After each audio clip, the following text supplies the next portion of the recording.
समय का सदुपयोग सफलता की दिशा में पहला कदम। समय, जिसे हम अक्सर एक साधारण संसाधन समझते हैं, असल में हमारे जीवन का सबसे महत्वपूर्ण घटक है। यह उस नदी की तरह है जो लगातार बहती रहती है, और अगर हम इसका सही उपयोग नहीं करते तो यह हमारे हाथों से निकल जाता है। आज हम आपको एक प्रेरणादायक कहानी सुनाते हैं जो इस बात को साबित करती है कि कैसे समय का सही उपयोग सफलता की ओर एक पहला कदम बन सकता है। कहानी एक छोटे से गांव के लड़के अमित की है। अमित का सपना था कि वह एक दिन बड़े शहर में जाकर बड़ा आदमी बनेगा। लेकिन जब वह छोटा था तो उसे पता ही नहीं था कि वह अपने सपनों को कैसे पूरा करेगा। उसकी सुबह देर से होती और दिन भर का समय वह बर्बाद करता रहता। कभी दोस्तों के साथ खेलता तो कभी बिना किसी लक्ष्य के समय बिताता। उसे लगता था कि समय बहुत है, फिर भी उसकी सफलता दूर दूर तक नजर नहीं आती थी। एक दिन गांव में एक बूढ़ा साधु बाबा आए। उनकी उम्र और अनुभव ने गांव वालों को आकर्षित किया।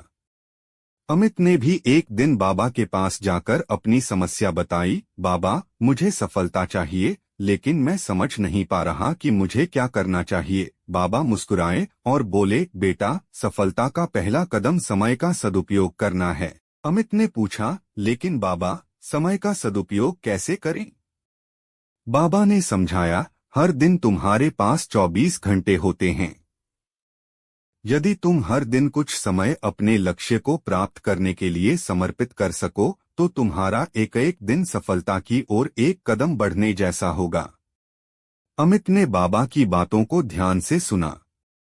अगले दिन से उसने अपनी दिनचर्या बदलनी शुरू कर दी। वह अब जल्दी उठता और दिन की शुरुआत योग और अध्ययन से करता। पहले वह समय को बर्बाद करता था, लेकिन अब वह हर पल का उपयोग अपने सपनों के लिए करता था। उसने अपने अध्ययन और कौशल विकास पर ध्यान दिया और धीरे धीरे अपने लक्ष्य की दिशा में आगे बढ़ने लगा। महीने भर बाद अमित ने देखा कि उसकी मेहनत रंग लाने लगी है। वह अब पहले से कहीं ज्यादा आत्मविश्वासी और सक्षम महसूस करता था। समय का सही उपयोग करने से उसकी कार्यक्षमता और निर्णय लेने की क्षमता में भी सुधार हुआ था। जब उसने बाबा से मिलने का निर्णय लिया तो वह उन्हें धन्यवाद देने गया और बोला, बाबा, आपने मुझे सही दिशा दिखाई। अब मैं जानता हूं कि समय ही मेरी सफलता की